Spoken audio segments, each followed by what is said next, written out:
Alhamdulillahi Rabbil Alamin wa bihi nasta'in ala umurid dunya waddin. Thumma assalatu wassalamu ala ashrafil anbiya'i wal mursalin wa ala alihi tayyibin wa azwajihi tahirati ummahatil mu'minin wattabi'ina lahum bi ihsanin ila yaumin yamtazu fihi ashabus shimali an ashabil yamin wa ba'du. Wattaqullaha ayyuhal muslimun fa innahu qad fazal muttaqun. Ya ayyuhalladzina amanu taqullaha haqqa tuqatih wa la tamutunna illa wa antum muslimun. Bapak dan Ibu, saudara-saudara dan saudari kaum muslimin dan muslimat, jemaah salat subuh di Masjid Zaid bin Thabit radhiyallahu anhu Pekanbaru, ataupun yang mendengarkan melalui 91,1 FM ataupun yang menyaksikan melalui media dimanapun berada, dengan izin Allah Subhanahu wa Ta'ala dan taufik darinya terjadilah pertemuan ini. Mudah-mudahan sebagai tanda syukur kita kepadanya, diberikannya kita nikmat sehat, nikmat sempat, dan lebih-lebih lagi nikmat iman dan Islam yang membuat kita dengan insya Allah dengan tulus dan ikhlas sengaja datang ke rumahnya ini menjadi tamunya. Mudah-mudahan sebagaimana Allah muliakan kita dengan izin dan taufik datang ke sini, mudah-mudahan Allah juga dengan kemurahannya melimpahkan kepada kita nikmat-nikmat yang lain seperti nikmat iman, ilmu, dan amal. Mudah-mudahan kita senantiasa bergelimang dengan nikmat syukur yang sedikit di antara hamba-hambanya yang pandai bersyukur. Ma'asyiral kiram, Bapak dan Ibu yang saya muliakan, salawat dan salam kepada baginda Nabi alaihi salatu wassalam. Mudah-mudahan salawat kita senantiasa disampaikan dan menjadi penyebab doa dan permintaan kita segera dikabulkan. Kullu da'watin mahjubah, setiap doa itu terhijab hatta yusalla ala nabi, sampai kita berselawat kepada Nabi sallallahu alaihi wasallam. Bapak dan Ibu kaum muslimin dan muslimah dirahmati Allah, kemudian kita kembali belajar bersama Imam kita Asy-Syafi'i rahmatullahi taala alaih, yaitu dalam kitabnya Ar-Risalah. Mudah-mudahan Allah mudahkan kita memahami dan mengikuti serta mengamalkannya. Masih dalam bab an-nasikh wal mansukh, wajhun akhar minan nasikhi wal mansukh. Tanakhsul Quran bil Quran wa dalalatus sunnah ala dhalik, atau nasul Quran bil Quran was sunnah bis sunnah. Terakhir kita atau Imam Syafi'i rahimahullah menyebutkan contoh lain daripada an-nasikh wal mansukh, yaitu masalah had, yaitu orang-orang yang atau wanita-wanita yang melakukan al-fahishah, perbuatan keji. Maka mintalah kesaksian 4 orang di antara kalian. Fa in syahidu, kalau mereka memberikan kesaksian, fa amsikuhunna fil buyut, tahan mereka di dalam rumah-rumah mereka, hatta yatawaffahunna al-maut, sampai mati, atau tahanan rumah seumur hidup. Aw yaj'alallahu lahunna sabila, atau nanti Allah akan berikan bagi mereka jalan keluar dari hukuman ini. walladzani ya'tiyaniha minkum fa'adhuhuma. Kemudian orang-orang atau dua orang yang melakukan perbuatan zina itu di antara kalian, maka fa'adhuhuma, sakiti mereka berdua. Fa in taba wa aslaha fa'aridu anhuma. Bila keduanya bertobat dan menjadi saleh, memperbaiki amalnya, fa'aridu anhuma, maka berpalinglah dari keduanya. Artinya jangan dituntut lagi, karena mereka sudah bertobat dan sudah menjadi orang baik. Ya, di saat dia sedang berdosa saja Allah suka ditutupi, apalagi setelah bertaubat dan menjadi orang saleh. Makanya adalah tidak termasuk manhaj yang baik mengungkit-ungkit kesalahan saudara kita di masa lalu. Siapa pula sekarang sok-sok rajin ke masjid? Nah, kan siapa kamu dulu? Nah, Allah SWT dengan taubat sudah menutup catatan lama itu. Kalau Allah menutup, kenapa kita buka-buka lagi? Lebih-lebih lagi kalau kita sendiri yang buka-buka. Kita juga tidak baik membuka-buka aib dan dosa-dosa di masa yang lama atau masa lalu. Taib. Kemudian setelah itu turun pula kepada Nabi SAW hukum atau had perbuatan zina. Dalam surat An-Nur Allah SWT mengatakan az-zaniyatu waz-zani fajlidu kulla wahidin minhuma mi'ata jaldah. Seorang pezina perempuan dan pezina laki-laki, maka cambuklah masing-masingnya 100 kali. Cambuk masing-masing 100 kali. Sedangkan waqala fil ima, adapun hamba-hamba sahaya yang melakukan. Kalau tadi ke wanita dan laki-laki merdeka, nah bagaimana dengan hamba sahaya? Fa idza uhsinna fa in ataina bi fahishatin fa alaihinna nisfu ma 'alal muhsanati minal azab. Apabila mereka uhsinna, sudah muhsan, dan ihsan pada asalnya maknanya adalah terlindungi, terpelihara, maka disebutlah perempuan yang sudah menikah disebut dengan muhsanah. Laki-laki yang sudah menikah disebut muhsan, karena masing-masing sudah terbentengi dan sudah terpelihara. Yang laki-laki suami terpelihara dari maksiat karena ada bentengnya, istrinya, karena dia sudah memiliki sesuatu yang halal. Kenapa mesti kepada yang haram? Karena rasa semuanya sama, hanya syaitan saja yang menghiasinya. Biasa rumput tetangga lebih terlihat hijau dari rumput kita. Sebenarnya yang nama rumput sama rasanya, Pak, cobalah makan. Ya, sama. Cuman kadang-kadang syaitan menghiasinya. Nah, sekarang dia sudah ihsan. Sedangkan dulu hamba sahaya juga digunakan istilah ihsan dengan Islamnya. Dengan Islam juga merupakan benteng baginya. Nah, fa iza uhsinna fa in ataina bi fahishatin fa alaihinna nisfu ma 'alal muhsanati min azab. Kalau mereka perempuan hamba itu sudah muhsan, artinya Islam di sini, seperti yang dijelaskan atau sudah pernah dijelaskan oleh Imam kita Asy-Syafi'i rahimahullah, fa alaihinna nisfu ma 'alal muhsanati minal azab.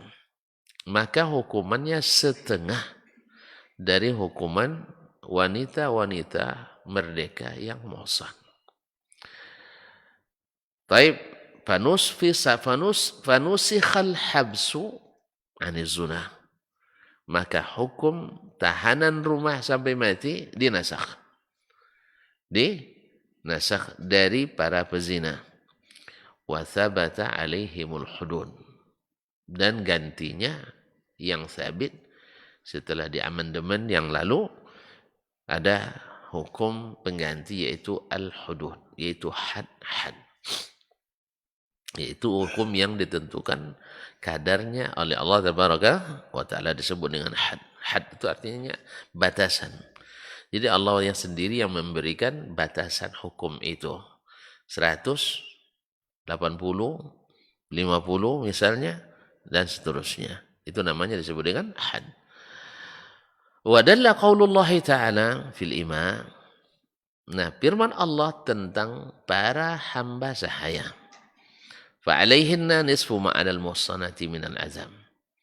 Maka wajib hukuman bagi mereka, hamba-hamba sahaya itu yang melakukan perbuatan zina, nisfu ma'alal muhsanat. Setengah dari hukuman yang dikenakan kepada wanita-wanita merdeka. Ala farqillahi baina haddil mamaliki wal ahrari fi zina. Ini menunjukkan Allah membedakan hudud hukum antara hamba sahaya dengan orang-orang merdeka. Karena disebutkan setengah. Wa ala anna nisfa la yakunu illa min jald. Dan ini juga menunjukkan secara eksplisit bahwasanya setengah tidak mungkin kecuali dari hukum had yang sifatnya cambuk. Apa sebab? Li'annal jalda bi'adad. Karena hukum cambuk itu ada bilangannya. Kalau ada jumlahnya tentu bisa dibagi dua. Tapi kalau tidak ada jumlahnya, gimana nak dibagi? Tidak ada hadnya. Wala yakunu min rajam. Dan tidak mungkin hukum ini diterapkan setengah dari rajam.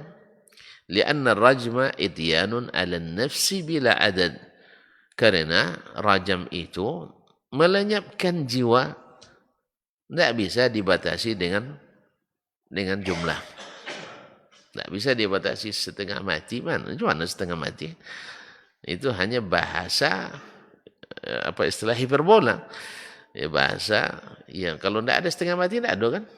Bisa diukur tuh ini sudah 1/4 mati, 1/5 mati, setengah mati tidak. Jadi tidak ada setengah. Karena mati itu hanya tidak ada bilangannya. Nah, li'annahu qad yu'ta 'alaiha bi rajmatin wahidah. Karena kan rajam itu adalah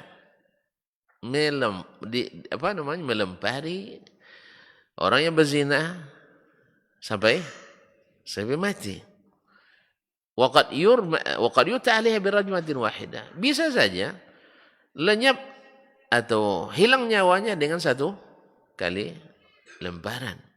Apalagi kalau macam Pak Edi punya keahlian ilmu kanuragan pula melemparnya, Masya Allah. Sekali lempar langsung tepat karena sasaran yang mematikan. Kan ya Pak ya?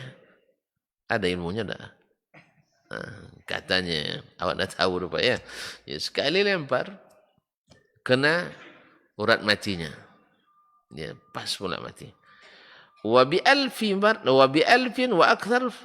Dan bisa saja 1000 kali lempar, tidak tahan sekali nyawanya. 1000 kali atau lebih, tidak juga mati. Fala nisfa lima la yu'lamu bi'adad. Maka tidak ada setengah dari sesuatu yang tidak dikenali jumlahnya. Yang tidak dikenali jumlah rajamnya. Wala nisfa lin nafsi. Dan juga jiwa itu juga tak bisa dibagi dua. Walaupun ada istilah belahan jiwa. Kan ada, engkau adalah belahan jiwa. Iya Pak ya. Masih sekarang sampai masih belahan jiwa kan? Alhamdulillah. Awet sampai mati. Masya Allah. Belahan jiwa. Tapi yang namanya jiwa tetap tidak bisa dibelah. Tidak bisa dibagi. Itu juga bahasa hiperbola. Artinya engkau adalah aku dan engkau adalah kita. Lupa Bapak. Nah. Pokoknya engkau adalah aku adalah engkau. Fayu'ta birrajmi ala nisfi nafs, sehingga kita bisa merajam setengah, membiarkan setengah yang lain juga tidak ada. Oleh sebab itu maka hukum rajam tidak bisa diterapkan pada hamba sahaya. Hukum rajam tidak diterapkan pada hamba sahaya karena tidak ada setengahnya. Nah, wahtamala qaulullah fi surat An-Nur, maka firman Allah SWT dalam surat An-Nur az-zaniyatu waz-zani fajlidu kulla wahidin minhuma mi'ata jaldah. Maka seorang pezina perempuan dan pezina laki-laki, maka cambuklah masing-masing di antara keduanya 100 kali cambuk. Ini sebenarnya sudah dijelaskan oleh imam kita di alinea 385 sebelumnya. An yakuna ala afwan, bahwa firman Allah Subhanahu wa taala dalam ayat tadi, pezina laki perempuan dan pezina laki-laki cambuklah masing-masing 100 kali cambuk, itu mengandung kemungkinan ayyakuna ala jami'iz zunatil ahrar, kemungkinan berlaku bagi semua pezina yang merdeka. Wa ala ba'dihim duna ba'd, mungkin juga berlaku bagi sebagian, tidak berlaku bagi sebagian yang lain. Fastadlalna bi sunnati Rasulillah sallallahu alaihi wasallam bi abi huwa wa ummi ala man urida bil mi'ati jaldah. Maka sunnah menjadi dalil kita. Sunnah Rasulullah SAW bi abi huwa wa ummi ala man urida bil mi'ati jaldah. Siapa yang dimaksud dapat hukuman 100 kali cambuk itu. Di mana ditemukan istidlalnya? Dalam sunnah Nabi alaihi salatu wassalam. Nah, lalu beliau melanjutkan, akhbarana Abdul Wahhab, telah menceritakan kepada kami Abdul Wahhab. Abdul Wahhab, siapa itu? Imam Wahabi. Ini sikit-sikit Wahabi ini sekarang ini. Abdul Wahhab ibn Abdul Majid As-Saqafi. Abdul Wahhab ibn Abdul Majid As-Saqafi thiqatun an Yunus ibn Ubaid. Dari Yunus ibn Ubaid Al-Basri, masyhur dengan ilmu dan kezuhudannya, seperti gurunya juga, Anil Hasan, dari Al-Hasan ibnu Abil Hasan Abu Sa'id Al-Basri, Hasan Al-Basri, masyhur.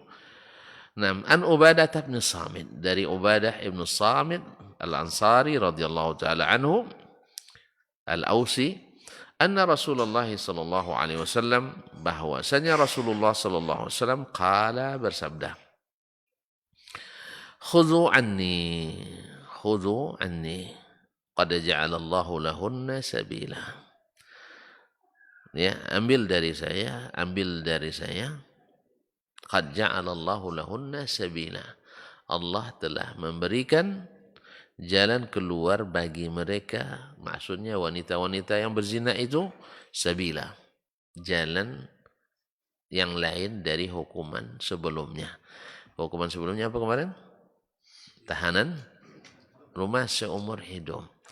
Awak hidup tapi tak bebas, sakitnya tuh. Nah, maka diberikan Allah Subhanahu wa taala hukuman pengganti atau dinasakh. Al-bikru bil bikri jaldu mi'ah wa taghribu 'am. Yang berzina perjaka dengan apa lawannya perjaka? Yang masih perawan ya.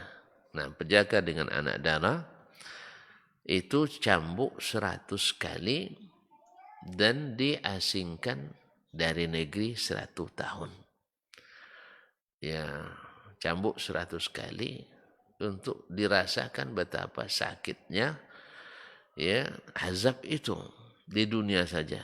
Azabnya luar biasa, apalagi di akhirat.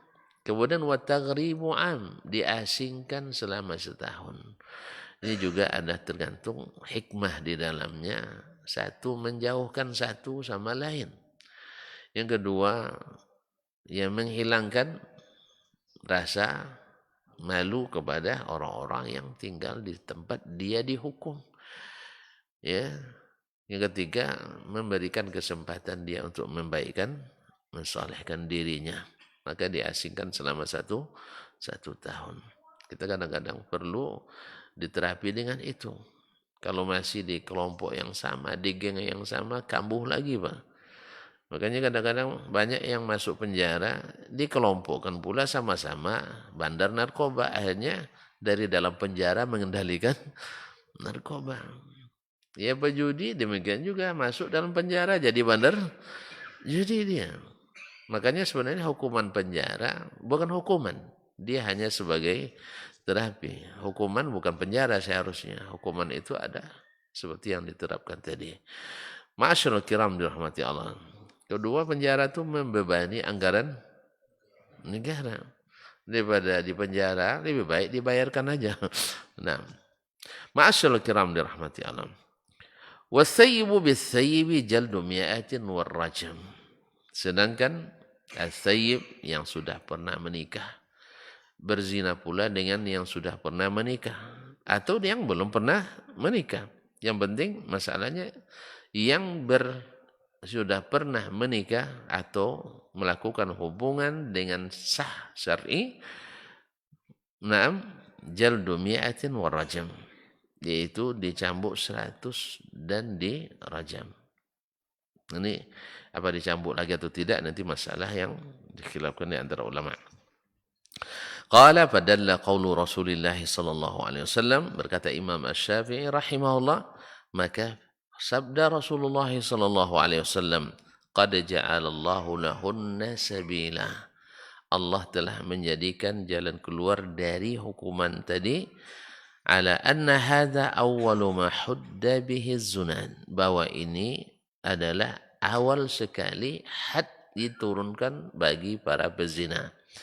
Lianna Allah yaqul, karena Allah SWT di ayat sebelumnya yaqul, berfirman, hatta yatawaffahunal mautu, sampai mati, au yaj'alallahu lahunna sabila, atau Allah beri jalan keluar dari hukum itu.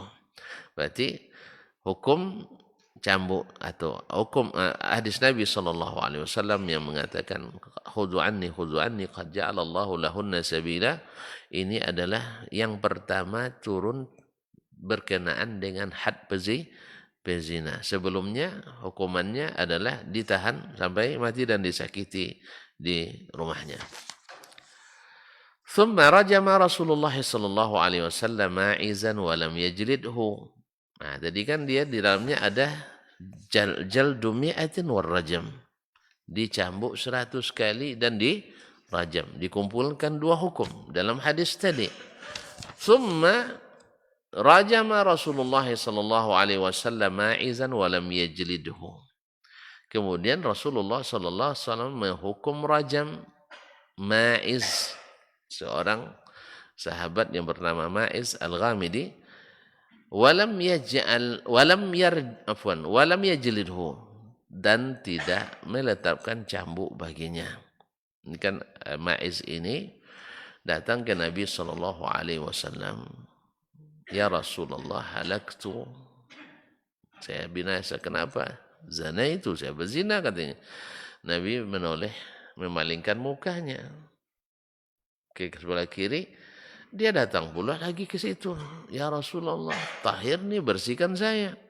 Nabi berpaling lagi supaya dia mencabut laporannya sendiri, karena tidak boleh polisi yang bilang cabut laporan, dah. Jadi dia harus sendiri sebenarnya. Nah, sampai 3 kali Nabi bilang, la'allaka ghamazta, jangan-jangan kamu hanya sekedar meraba gitu, sekedar menyentuh, atau qabbalta, atau kamu hanya sekedar mencium. Kata dia, la ya Rasulullah, wa qad fa'altu biha ma fa'ala ar-rajulu bimra'atihi. Saya telah melakukan apa yang dilakukan oleh seorang suami terhadap istrinya. Subhanallah. Karena Nabi SAW mencari lagi, jangan-jangan ini orang sudah berubah pikiran, ya kan? Atau sedang mabuk. Maka tanya lagi orang-orang yang kenal dengannya, hal bihi junun, ini orang gila atau bukan? Ada penyakit berubah pikiran atau tidak? Jawab mereka enggak. Atau ditanya lagi, sedang mabuk atau bukan? Atau juga tidak. Akhirnya Nabi SAW mencari segala syubhat supaya hukum ini hindari. Jadi kaum muslimin jangan salah paham. Hukum ini sedapat mungkin jangan sampai diterapkan. Apalagi rajam ini. Apalagi rajam. Makanya saya sering mengikuti sidang orang-orang yang melibatkan orang Indonesia di pemahkamah di Madinah, termasuk juga di kejaksaan tingginya. Rata-rata qadhi itu mengarahkan orang ini untuk tidak mengakui perbuatannya. Tentu saja kan bilang jangan ngaku ya, bukan gitu. Nah, dengan menanyakan begini-begini diarahkan supaya hukum ini dihindari. Jadi bukan maksudnya menghindari hukum Allah, tidak. So kalau sudah menjadi ketetapan hukum tetap, dah ingkrah dia, sudah menjadi keputusan qadhi, tidak bisa tidak ada kata maaf lagi.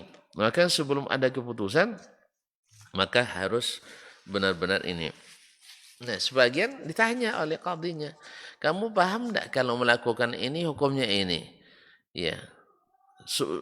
Yang diingin sebenarnya jawabannya dia tidak tahu. Sebab kalau tidak tahu kan hukumannya diringankan. Cuma kadang-kadang mereka karena mungkin gugup dan sebagainya diakui tahu Pak katanya. Jadi apalagi yang selama ini kita tahu kalau kooperatif ngaku saja semuanya akan ringan. Padahal tujuan daripada pertanyaan jaksa itu atau qadhi itu untuk supaya dia mengatakan tidak tahu supaya diringankan. Dan sidangnya, kalau yang perkara-perkara biasa kadang 2 kali sidang selesai. Tapi kalau masalah ini, apalagi yang sudah pernah menikah, itu lama sidangnya. Dan melibatkan, kalau biasanya masalah-masalah seperti utang piutang dan sebagainya, atau mencuri dan sebagainya, itu 1 orang qadhinya. Kalau ini biasanya 3 orang. Nah, dan selalu melibatkan mesti minimal 1 orang qadhi senior. Qadhi senior. Karena masalah ini masalah berat. Berkaitan dengan harga diri, kehormatan. Bahkan bukan hanya orang per orang, keluarga. Iya kan? Keluarga. Karena seperti yang saya sampaikan atau disebutkan oleh tidak sedikit ulama, ya, di antara dararnya perbuatan seperti ini kalau sudah menjadi hukum yang berkedudukan tetap, dararnya tidak hilang sampai mati. Orang bertobat pun kadang masih tetap juga mengenakan imbasnya. Iya, bukan dia yang melakukan, keluarganya pun kena juga, anak cucunya. Ya tak? Kalau sempat kita tahu, misalnya anak kita cinan apa ya? Naksir pada anak orang itu, minimal langsung dalam pikiran kita, ada keraguan. Tidak tahu kamu, itu cucu si disebut pula riba juga jadinya. Pada orangnya mungkin sudah taubat sebelum matinya. Makanya hal ini jangan sampai melekat pada diri seorang. Kalau bisa tidak dijatuhkan atau tidak ditetapkan hukuman bahwa dia melakukannya. Tapi kalau sudah tetap ini. Jadi kaum muslimin dan muslimat dirahmati Allah SWT, Nabi SAW tidak langsung menerima laporannya. Mantap ini. Mantap ini. Suka dia bawa ini ada kasus tentu ada. Nah, apalagi teruskan.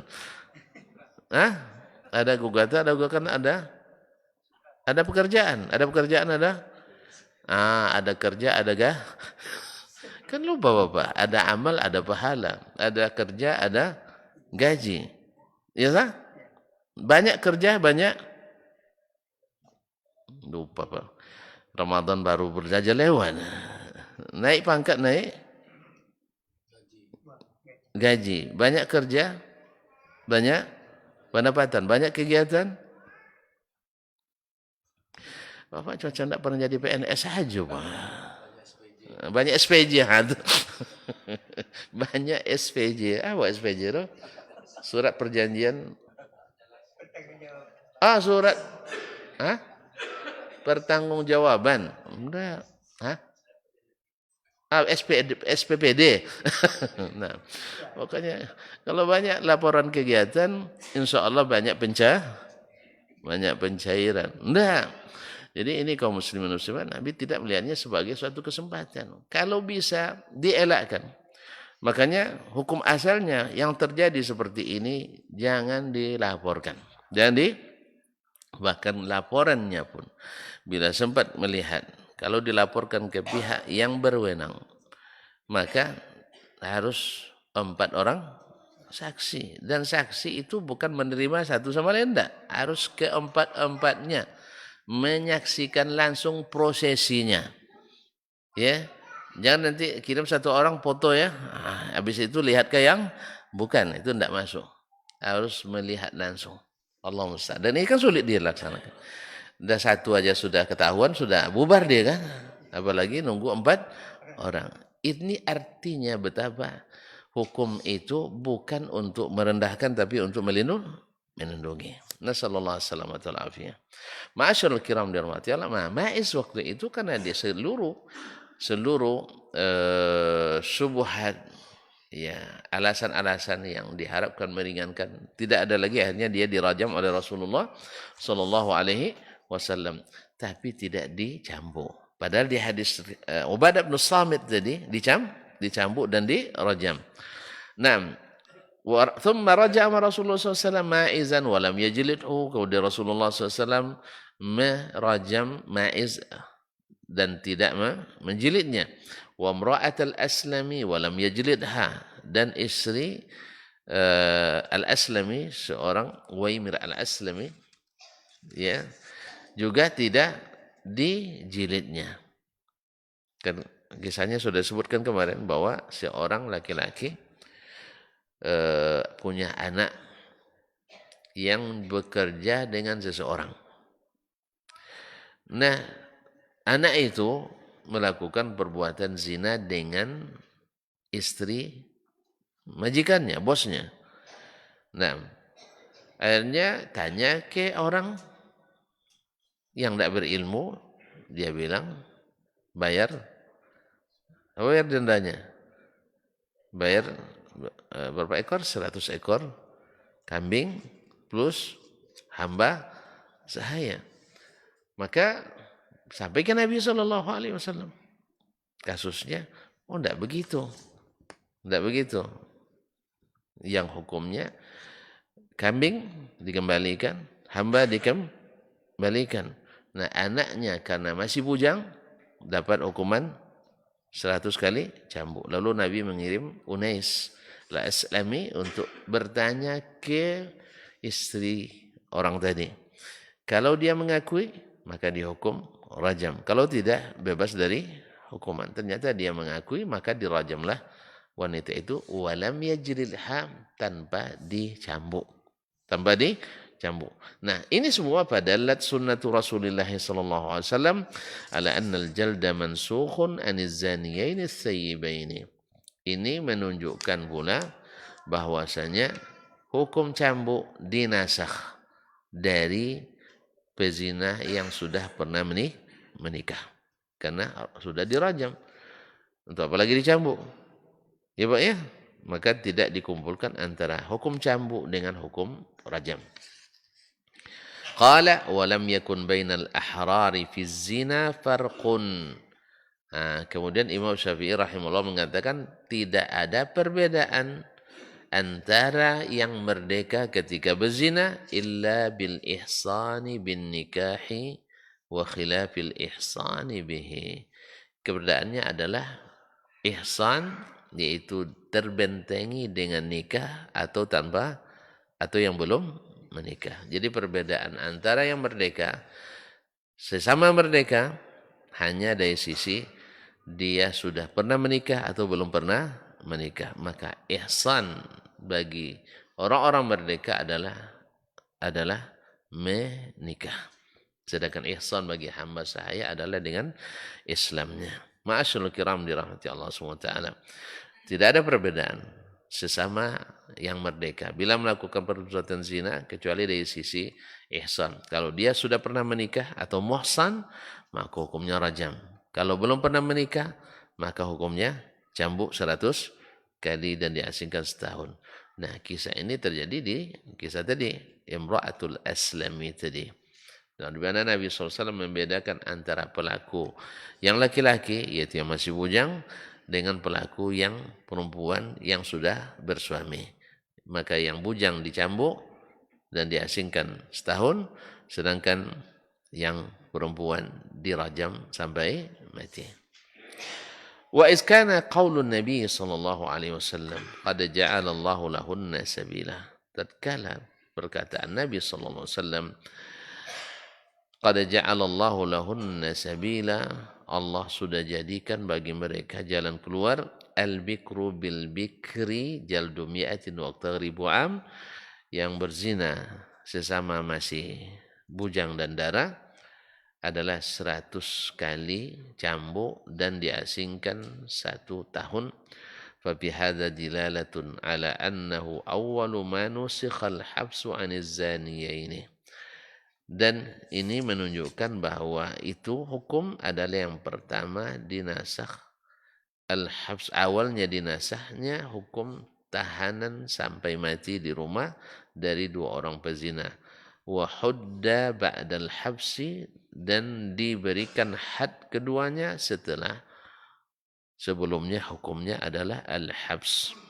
Wa anna kulla haddin haddahu az-zaniyaini fala yakunu illa ba'da hadha, dan seluruh had yang ditetapkan bagi orang yang berzina tidak terjadi kecuali setelah hadis ini. Jadi dari sisi kejadian atau kronologi kejadiannya. Iz kana hadza awwalu haddiz zaniyaini, karena ini adalah had pertama turun bagi orang yang berzina. Nah, apa dalilnya? Berkata Imam Asy-Syafi'i rahimahullah taala, akhbarana Malik, telah menceritakan kepada kami Malik, itu gurunya Malik ibn Anas ibn Abi Amir al-Asbuhi Abu Abdullah al-Madani, asalnya dari Himyar,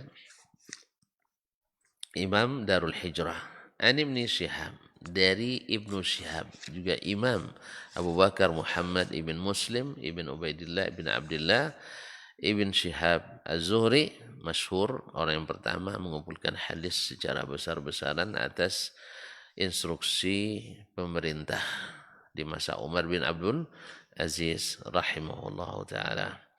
An Ubaidillah ibn Abdullah, dari Ubaidillah ibn Abdullah, dari Ubaidillah ibn Abdullah ibn Ubaidullah bin Abdullah ibn Utbah ibn Abi bin Mas'ud radhiyallahu an Abi Hurairah, dari Abu Hurairah radhiyallahu anhu, wa Zaid ibn Khalid, dan Zaid ibn Khalid al-Juhani. Abu Hurairah masyhur, sahabat yang paling banyak menerangkan hadis dari Nabi. Wa Zaid ibn Khalid huwa al-Juhani, yaitu terkenal dengan riwayatnya tentang salat tarawihnya Rasulullah sallallahu alaihi wasallam. Annahuma akhbarahu, bahwa keduanya menceritakan kepadanya. Kepada siapa? Ibnu Syihab. Anna rajulaini ikhtasama ila Rasulillah sallallahu alaihi wasallam, bahwa 2 orang laki-laki berkasus, mengadukan kasusnya kepada Rasulullah sallallahu alaihi wasallam, berselisih. Faqala ahaduhuma, salah satu dari keduanya berkata, ya Rasulullah, iqdi bainana bi kitabillah. Ya Rasulullah, tolong hukum kami berdasarkan kitabullah. Jadi putuskan masalah kami dengan Al-Quranul Karim. Wa qala al-akhar wa huwa afqahuhuma. Yang satunya lagi berkata, dan dia yang paling paham di antara keduanya, ajal ya Rasulullah, faqdi bainana bi kitabillah. Betul Rasulullah, tolong putuskan hukuman kami dengan kitabullah. Wa'zan li fi an atakallam, tapi tolong beri saya izin untuk berbicara. Jadi kalau dia minta izin berbicara, ada sesuatu yang mau disampaikan. Karena hukum itu memang harus jelas seterang-terangnya. Ya, tidak bisa kalau tidak dijelaskan kronologisnya. Kadang-kadang tidak, makanya masalah hukum kadang-kadang kita yang tidak paham hukum, kok lama sekali ya sidangnya kan? Lama sekali sidangnya. Ada hal-hal yang perlu dipertimbangkan dan itu diperhatikan oleh para pengambil keputusan hukum. para hakim. Wa'dzan li fi an atakallam. Izinkan saya berbicara. Ya, ingin berbicara. Sebab kalau kadang-kadang ada hal-hal yang kadang-kadang bisa menafikan hukum, bisa menafikan hukum, ya, atau kadang-kadang meringankan, kadang-kadang meringankan. Qala takallam, Nabi izinkan, silakan berbicara. Qala, dia berkata, inna ibni kana asifan ala hadza. Anak saya menjadi upahan pekerja atau buruh orang ini, bekerja dengan upah pada orang ini. Fazana bimra'atihi, lalu dia berzina dengan istrinya. Anak saya berzina dengan istri orang ini. Subhanallah. Fa ukhbirtu anna ala ibni rajam. Lalu saya dapat kabar anak saya mesti kena rajam hukumannya. Faftadaitu bihi atau faftadaitu minhu bimi'ati syatin wa jariyatin li. Supaya anak saya terhindar dari hukum rajam, saya tebus. Saya tebus. Kemana tebusannya? Ke suami orang ini. Nah, saya tebuslah anak saya dengan 100 ekor kambing dan seorang hamba sahaya perempuan. Thumma inni sa'altu ahlal ilmi. Tetapi setelah itu, yang nama kesalahan kan tidak nyaman kita. Saya bertanya kepada orang berilmu. Fa'akhbaruni ala anna ibni atau anna ala ibni jalda mi'atin wa taghriba am. Bahwasanya anak saya hukumannya dicambuk 100 kali dan diasingkan selama setahun. Wa innama rajmu ala imra'atihi. Hukum rajam itu hanya berlaku pada istri dia. Ini yang saya ketahui dari orang berilmu. Berarti zaman Nabi juga ada yang tidak berilmu. Jelas? Paham Syekh? Makanya sekarang ini kan sebagian ada kan semacam ya penggiringan opini bahwa tidak boleh memahami Al-Quran dan hadis kecuali melalui ulama gitu. Maksudnya ulama yang direkomendasikan olehnya, bukan ulama yang lain tidak rekomendasi, tidak ulama namun. Artinya misalnya kalau dia ahlil kalam mesti ulama ahlil kalam. Kalau mazhabnya Syafi'i mesti ulama Syafi'iyah. Nah, ini membatalkan teori itu karena memang tidak pernah ada halangan di kalangan para ulama bahwa seseorang bertemu dengan hadis lalu dia paham, maka pahamannya tidak diterima kecuali harus melalui ulama. Apa sebab? Karena Al-Quran dan hadis seperti Al-Quran kata Imam At-Tabari kata Ibnu Abbas radhiyallahu taala anhuma, dinukil oleh Imam At-Tabari, Al-Quran itu terbagi 4 tafsirnya. Masih ingat Pak dia? Masih lupa? Nah, kalau masih lupa kita ingatkan satu, tafsirnya ya'lamuhu kullu ahad. Semua orang tahu tafsirnya. Baca, paham langsung. Yang kedua, tafsirun ta'lamul arabu bilughatiha. Tafsir yang orang Arab dengan bahasa Arabnya dia paham. Kita diterjemah mungkin tidak langsung paham.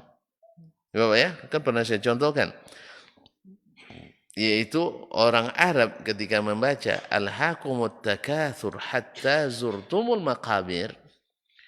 Kalian dilalaikan oleh takatsur, berlomba-lomba mengumpulkan yang terbanyak dari kemauan duniawi. Sampai apa? Hatta zurtumul maqabir. Sampai kalian ziarah ke kuburan. Orang Arab paham bahwa ke kuburan itu sifatnya ziarah. Apa makna ziarah? Berkunjung. Maka orang Arab paham bahwa kalian pasti akan dibangkitkan kembali. Akan dibangkitkan kembali. Kalau sempat ini diterjemahkan oleh orang Indonesia dengan ziarah kubur, paham? Maka mereka maksudnya adalah kalian akan berlomba-lomba sebelum berkunjung ke kuburan. Paham tak? Tidak akan dipahaminya hari berbangkit dengan ayat ini.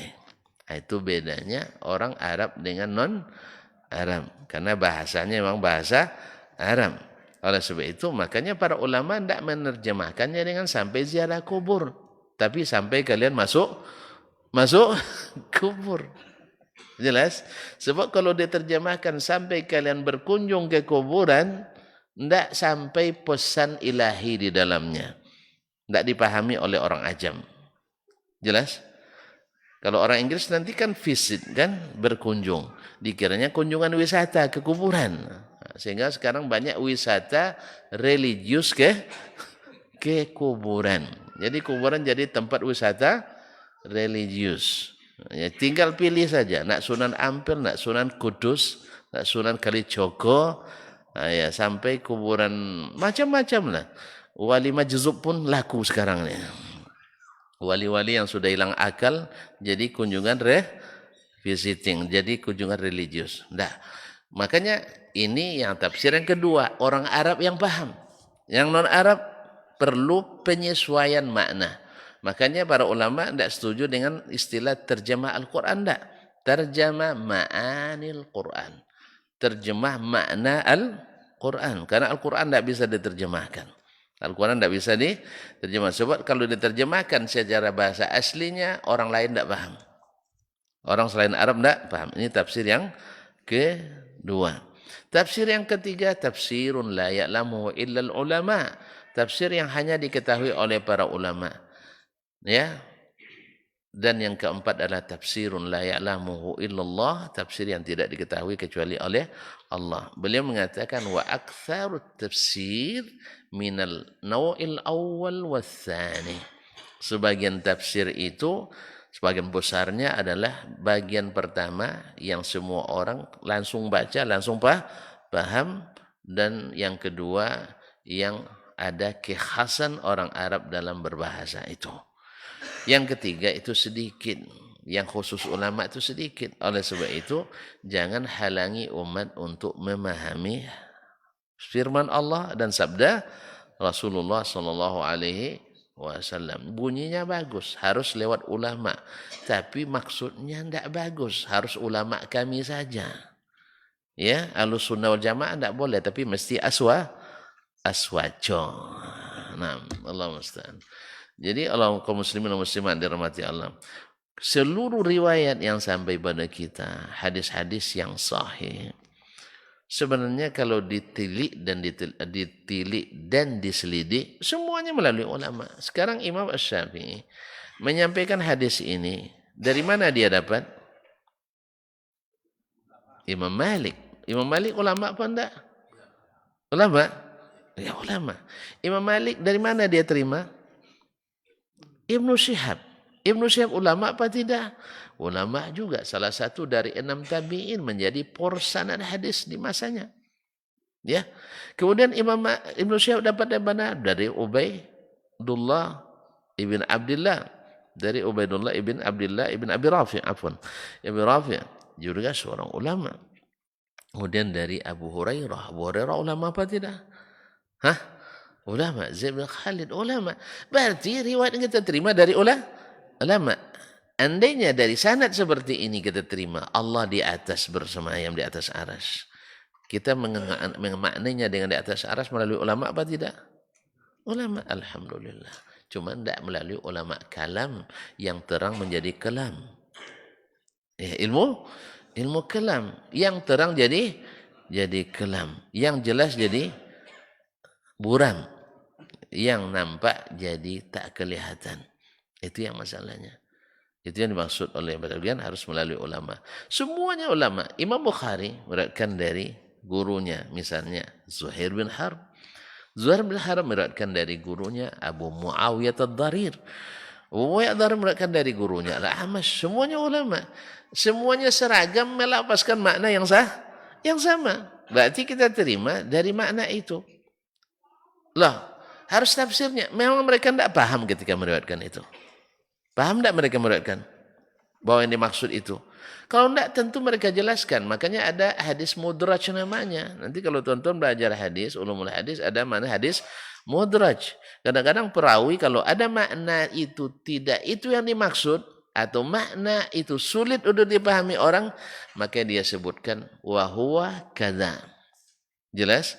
Misalnya ketika Al-Walid ibn Muslim meriwayatkan dari Al-Auza'i tentang masalah Nabi SAW iza sarrafa min salati istaghfar. Nabi SAW apabila selesai salat, salam maksudnya, dia beristighfar. Nah, istighfar ini kan mujmal ini. Masalahnya, bagaimana istighfar? Maka Al-Walid bin Muslim, rawi dari Al-Auza'i, mengatakan, kaifal istighfar ya Aba Amr? Bagaimana istighfar itu? Dia katakan, yaqul astaghfirullah, astaghfirullah, astaghfirullah.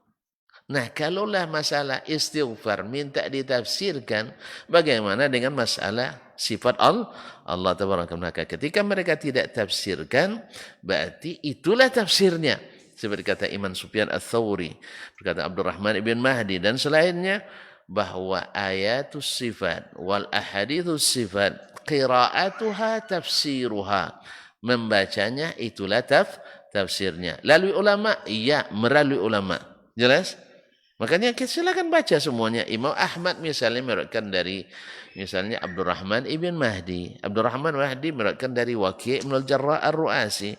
Waqi' ibn al-Jarrah ar-Ru'asi misalnya meriwayatkan daripada siapa Abu Wa'il Syaqib bin Salamah. Syaqib bin Salamah meriwayatkan dari Ibrahim an-Nakhai. Seluruhnya fuqaha meriwayatkan dengan lafaz yang sama. Berarti itu yang dimaksud, bukan makna lain. Berarti melalui ulama apa tidak? Melalui ulama. Cuman tidak melalui ulama kalam. Yang terang jadi kalam. Itu. Yang sahih jadi menyimpang. Jelas? Makanya kita belajar melalui ulama. Ini Imam Syafi'i melalui ulama dia. Kita melalui Imam Asy-Syafi'i rahimahullahu taala.